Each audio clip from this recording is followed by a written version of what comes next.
What's up team? So good to see you as always. If you are a new member to the Lean Machines family, you are very welcome to join us. What are we talking about, JC? Today we are talking about how to improve your confidence.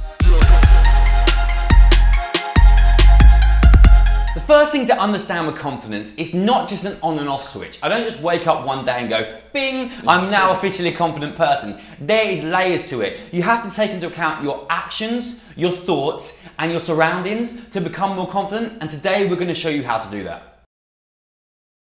The first thing you need to take a real deep critical look at, we've done it before ourselves, And it's tough. And it is really tough, is removing yourself from negative surroundings or negative people. It's not that these people are bad, it's not that they're nasty, it's not that they're mean, it's just that they're not good for you and your aspirations, your dreams, your passions. Your confidence. Your confidence. We've all been there. You've got an idea that you bring to the table, you're like, what's up guys, I'm thinking about doing this, and they just slam it. It's not that they're being nasty to you, it's just that they're feeling so insecure and fearful, and it's just a reflection of their own worries about it. And they're not trying to be nasty to you, they just can't hide it. Yeah. They have to share it. And if you've got people like this in your life, they're not really going to be too conducive to confidence. This can be really tough in the short term. It can be people that you work with, so it might be a case of even looking at a different job. It can be your relationship, the person is just really negative and not good for you and your confidence. So you have to be a bit selective about this and understand that it's not easy to start with. So leading straight on from that last point, when people kind of kill your ideas and your aspirations, it stops you from going outside your comfort zone. There it is, that word again. But when you're outside your comfort zone, you're doing stuff that you're unsure about, you've not done before. When you nail it, and inevitably you will, because 9 times out of 10 it goes great, guess what comes with that? A shit ton of confidence. Because experience comes confidence. Facing fears, facing worries, succeeding, it's a winning recipe, right? It is. And do you want to know a little secret? To start with, you wing it. You just bullshit it. You might have all the experience, you just come out of uni, you know your stuff about your human body, your fitness and your nutrition, but to start with, you're so far out of your comfort zone, you are just winging it. And there's nothing wrong with that. That is the same thing that every other person has done when they are outside their comfort zone. We done that. Absolutely. And we ended up writing the bloody book. That is the way it is. And what happens is you wing it and suddenly you become ace at it, and you become confident at it, and you gain this experience, all because you did something that you weren't quite sure about. Some of the things that you can implement right now that will help you this second, and it's so simple to do, but seems a little backward, is selflessness. Giving other people compliments, helping other people, you'll be surprised how much better it will make you feel as well. I did it the other day. Leon's looking great at the moment. Took a picture of him in the gym, looking amazing, best he's ever looked. I sent him a message like late that night. I didn't have to, just say, mate, you look amazing at the moment. You're doing great, because I know damn well what that does for his confidence and anyone's confidence. Yeah. It's nice just to be appreciated, and it does, that compliment boosts you. It makes you feel really good, but then also it comes back to that first thing about having the right people around you, because if we weren't in that situation where our friendship was like, you can be completely honest with each other, whether it's good or bad, and you know that you're not going to get trampled on for being nice, it wouldn't work like that. Whereas if, like where we are right now, you can say something nice and know that I'm not going to turn around and go, oh, why did you say that for? Yeah. I'm in a positive place, you're in a positive place. It's a double-edged sword as well, because when you give people compliments, you know, you've seen their little smile come out, you feel good about it because you just made someone happy. And that leads straight on to smiling. Just smiling at people, even for yourself, makes you feel good. I'm not talking about walking around like the Cheshire Cat, but just a simple smile and a nod is enough just to lift everyone up, only by a little bit, but it does make a difference.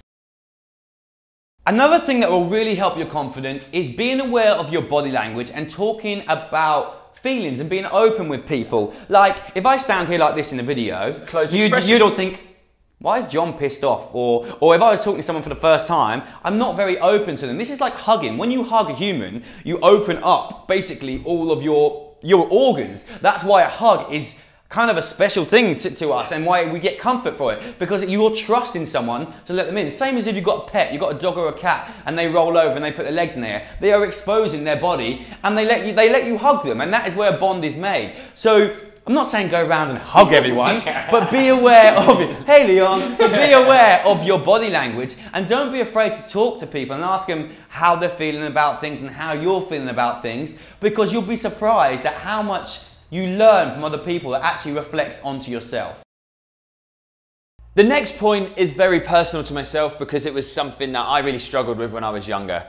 And it's about knowing yourself. When I was younger, I used to really struggle with confidence, so I used to turn around and express even more confidence to try and cover it up. You put a mask on it, you're a clown. I was spending money that I didn't have on clothes and alcohol, buying the rounds all the time, doing all that kind of stuff, acting the clown when I was out at the pub with all my friends because they laughed.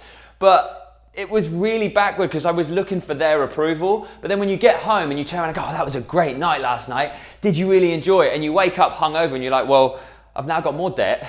I don't really like the clothes that I was wearing. I only wore them because everyone else said they look cool. And you're like, you start questioning yourself and you turn around and go, did they like me or do they like that version of me? So it's really important to turn around and really appreciate and find out who you are, love who you are, and spend time with your own thoughts figuring out what you want from your friendships and what you want from yourself, because then when you get all of those compliments and you go out and you mess around with other people, you can be sure that they're complimenting and seeing the real version of who you are. Like Leon said, it's really important to know who you are. I'm not saying you don't change your personality a little bit for different environments, because you do. If you're up in front of an audience, you're going to ham it up a little bit. Yeah. If you're in a business meeting, you're going to turn it down a little bit. But you should still be you in the core. What happens is people try and please other people. So they end up having all these different faces in different environments for different groups of friends. And the problem is you kind of lose the forest for the trees and you lose who you are. And knowing who you are is probably the most important thing for confidence, because knowing who you are allows you to go, this is my people. Like, it doesn't mean there's got to be just a few of them, but they are people that are like you. They are positive. They reinforce your ideas. They encourage you to step a little bit outside of your comfort zone. They are there to pick you up if things don't quite go right. And they are there to smile at you. They're there to hug you. They're there to give you confidence. And basically it all goes round in a big circle. Boom! I got goosebumps a little bit there. Might just be cold in here. But that is the fundamentals of it. What you give out is what you receive. So make sure you're receiving what you want. No dirty puns there. So let's not forget the reason we're here. Exercise. We've always used it. When we're down, when we're stressed, when we're worried, we get out, spend some time in our head and really figure out what's going on. I always feel better after exercise. You don't have to be crazy and go every single day. You don't have to measure your macros. We mean just moving. Getting out, go for a walk with a loved one, go for a walk on your own, go for a walk with your dog. You'll be surprised how much it adds to you and how much your body will thank you and your head will thank you. Getting out and breathing a little bit. And with nutrition, eat decent food. You nourish the body and it will thank you endlessly for it. Ultimately, confidence isn't something that only a select few people have. Every one of you can be more confident, and 9 times out of 10, that is going to improve your life. I've never witnessed a situation where it hasn't. No. But on that note, we're going to go. We really hope this video helps you guys understand that it takes time to build that confidence, but start layering these things on and you will inevitably become more confident. Take it easy, guys. See you later.